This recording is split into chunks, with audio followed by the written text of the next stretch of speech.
Salam, hər vaxtınız xeyir olsun əziz şagirdlər və valideynlər. Bugün sizlərə 7-ci sinif Azərbaycan dili dərsindən olan tapşırıqların izahını verəcəm.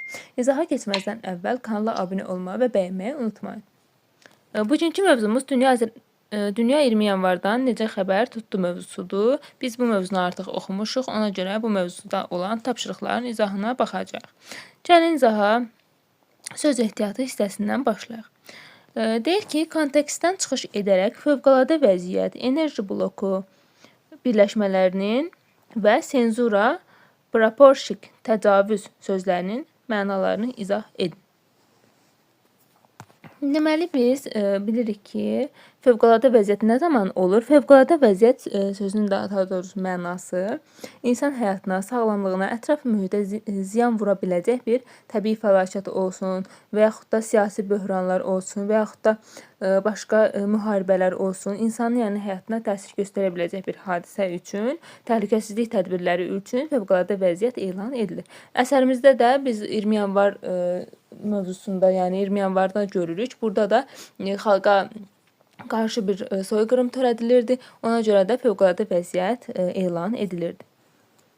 Bundan sonra enerji bloku. Enerji bloku sözü, yəni enerji bloku deməkdir ki, elektrik enerjisi istehsal edən qurğuların birləşmiş texnoloji kompleksidir. Yəni bu mövzumuzla desək, burada yəni elektrik enerjisi nədir? Bizi işıqla təmin eləyirdi elektrik enerjisi və burada bu kontekstdən çıxış eləyib.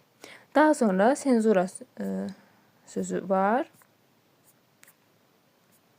Senzura sözünün mənası çap məhsulları, teleradio verilişləri, kino, teatr və internet kimi media vasitələrindəki məlumatların dövlət və ya özəl qurumlar tərəfindən nəzərdən keçirilməsi, məhdudlaşdırılması və ya qadağan edilməsi deməkdir.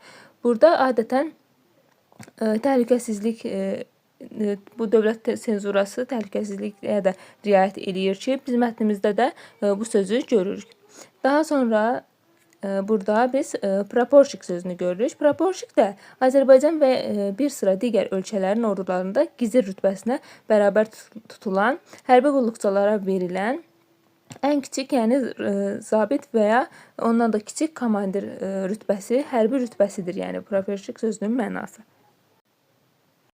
Daha sonra təcavüz sözü var ki, təcavüz sözünün də mənası, təcavüzün bir çox formada ola bilər. Təcavüz bir insanın hüquqlarına, azadlıqlarına və yaxud da ərazisinə qanunsuz müdaxilə edilməsi təcavüz adlanır və yaxud da bir insanın bir insanla bağlı olanda fiziki güc, təhdid və ya onun rızası olmadan, yəni razılığı olmadan ona qarşı törədilən bir zorakılıq deməkdir də təcavüz sözünün mənası. Təcavüz də dediyim kimi bir çox, yəni formalarda biz bu sözü görə bilərik. Əsasən mövzumuzda bu təcavüz sözünü əsasən bizim torpaqlarımıza edilən təcavüz idi, o bununla əlaqələndirilir.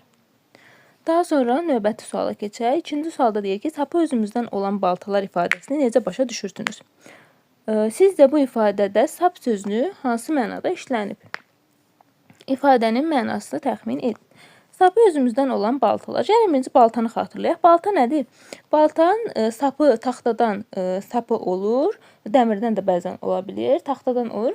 Baltanın əsas balta eləyən, onun başında duran o kəsici formasıdır. Yəni, çox iti olur, onunla, məsələn, odun doğramasında istifadə edilir. Deməli, biz baltanı bildik ki, balta kiməsə zərər vurmaq üçündür. Burada da deyir, sapı özümüzdən olan baltalar. Sapı özümüzdən olan baltalar. Bu da o deməkdir ki, yəni ki, sap özümüzdəndir. Baxın, dedik axı, baltanın əsas başında duran o kəsici hissəsidir baltanı balta eləyən. Yəni, sapı özümüzdən deyəndə, Azərbaycanlıların burada Azərbaycanın müstəqilliyinə yardım etməməsinin mənasını verir ki, yəni orada nə deyirdi? Rusların Azərbaycana hücumu var idi. Rusların Azərbaycana qarşı törətdiyi cinayətlər var idi ki, yəni onlara Azərbaycanlıların da yəni köməyi dəyirdi də bu mənada. Heç nə ki, baxın, yəni sapı özümüzdəndir. Bu baltanın başında duran kəsici ruslardırsa, bunun sapı, yəni ona dəstək verəndə baltanı kəsməyə kömək edən onun sapıdır da. Sapından tutub balta ilə nəyisə kəsirsən. Deməli, sapı özümüzdən deyəndə də yəni bu mənada onu nəzərdə tutur. Düşün və cavab ver hissəsinə keçid edək. Burada bizdən nə deyir? Silloqizm qurmaqla Azərbaycan radiosunun ilk dəfə efirə çıxdığı tarixi müəyyən edin. Yaxşı, edək. Burada baxın, yayım apardığı 64 il ərzində bunu yadımızda saxlayaq, qayıdaq. Deməli, 20 yanvar hadisəsi 1990-cı ildə baş verib. Bunu da bilirik, 64 ildə gördük. Deməli, silloqizm hazırlayanda orada 2 mühakimə və ondan çıxan nəticə olur. Deməli, birinci mühakimə belə olacaq ki, 20 yanvar 1990-cı ildə baş verib. İkinci mühakimə. Həmin ildə Azərbaycan radiosu 64 il idi ki, fəaliyyət göstərirdi. Nəticədə isə deməli, yəni nəticə hissəsində 1990-dan 1990-cı ildə baş verir. Çıxacağıq 64-dür. Burada da cavab olacaq 1926. Deməli, Azərbaycan radiosu tarixi ilk dəfə efirdə çıxdığı tarix deməli 1926-cı ilin noyabrın 6-sı imiş. Belə.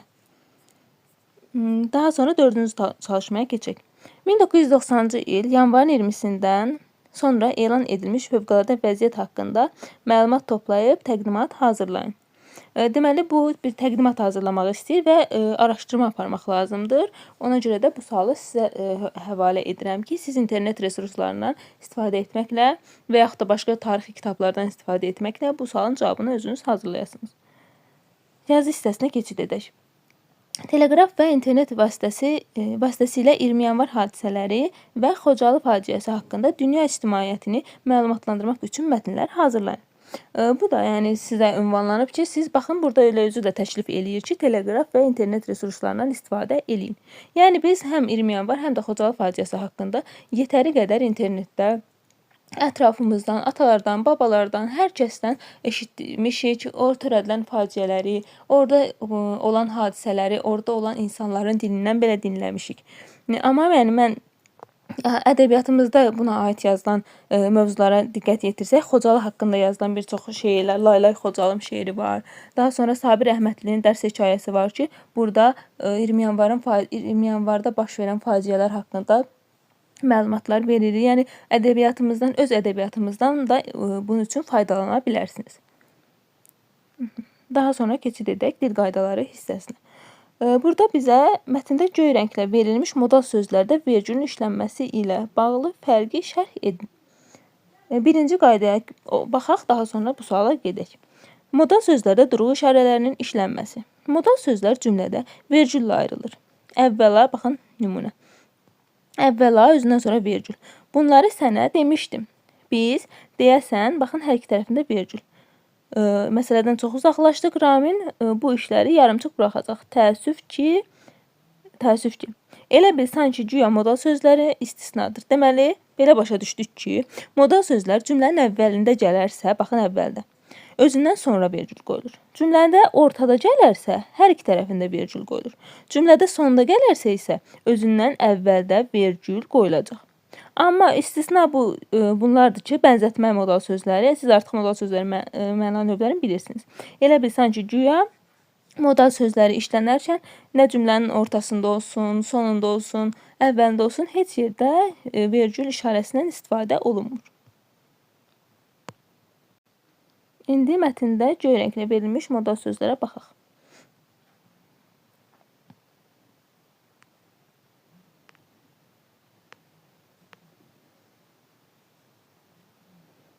Burada bir dənə gördüm, o da yəqin sözüdür. Ona görə diqqətlə bir də nəzərdən keçirdirəm. Bəli, mən bir dənə bu yəqin sözünü görürəm. Deməli, deyir ki, izah edeyim. Baxın, yəqin modal sözdür. Cümlənin ortasında işlənib deyə hər iki tərəfində həm özündən əvvəl, həm də özündən sonra vergül qoyulub. Deməli, bu vergülün işlənməsi doğrudur.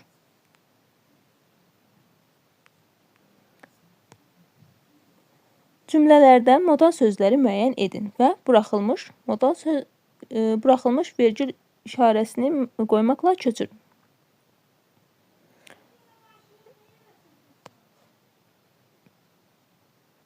Mənəvi saflıq doğrudan, baxın doğrudan, cümlənin ortasında deyə hər iki tərəfində vergül olacaq.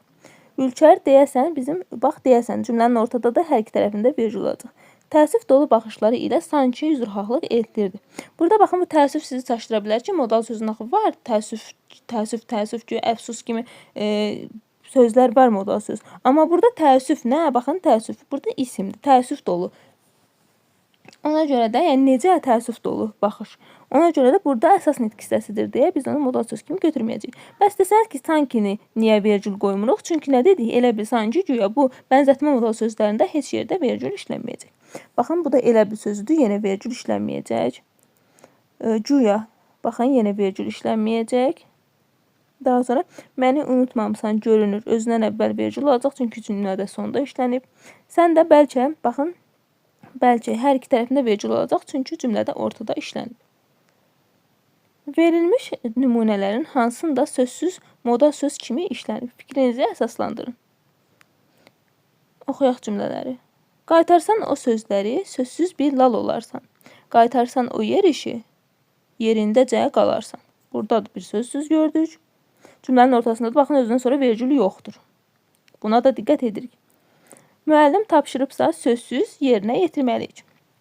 Deməli, götürdük sözsüz sözün yazdıq bura, sözsüz. Baxın, söz. Bu sifət olanda sız, bilirik ki, sifət düzəldən şəkilsidir. Məsələn, dadsız, duzsuz, belə, xəbərsiz, məsələn, necə, hamısı necə sualına cavab verir və sifət yarar. Sözsüz sözü də həm də sifət olarkən özündən sonra isim tələb edir. Yəni, isim olan bir söz olur orada. Burada deyir, sözsüz bir lal olarsan, bu bir numarativ sözdür. Deməli, baxın, bu sifətdir, özündən sonra da isim gəlibdir. Sözsüz bir lal olarsan.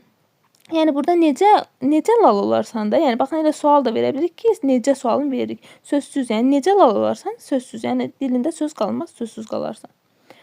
Amma ikincidə isə, baxın, sözsüz sözü hər iki tərəfində vergül var. Burada, məsələn, müəllim tapşırıbsa, sözsüz yerinə yetirməliyik. Müəllim tapşırıbsa, şübhəsiz yerinə yetirməliyik, şəksiz yerinə yetirməliyik. Baxın, bu modal sözün elə sinonimlərin yerinə qoymaqla da tapmaq asan olur, amma elə vergüllərdən və cümlədə işlənmə kontekstinə baxaraq modal söz olduğunu, hansınızsa sifət olduğunu asanlıqla tapmaq olur. Elə sual vermək də buna aid. Sonda əlaqə nömrəmizi xatırladım. 055 280 59 24 nömrəsi əlaqə nömrəmizdir. Bu nömrə ilə əlaqə saxlayaraq dərslərimiz haqqında ətraflı məlumat ala bilərsiniz, dərslərimizdən faydalana bilərsiniz. Sağ olun, növbəti izahlarda görüşənədək.